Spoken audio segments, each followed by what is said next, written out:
5 పూజలు చెప్పారండి. ఈ 5 పూజలు శివాలయంలో చేసిన వాడికి జీవితంలో తిరుగుండదట, ఇక వాడికి పునర్జన్మ కూడా ఉండదని చెప్పారు. అందులో మొట్టమొదటిది ఆవాహన.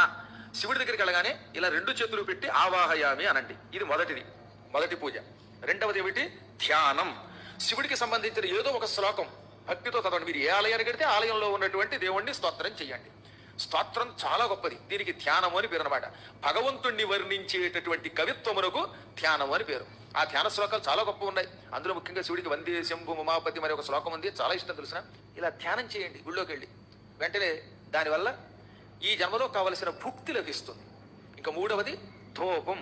ఈశ్వరుడికి అత్యంత ప్రీతిపాత్రమైన ఉపచారములలో మూడవది ధూపం.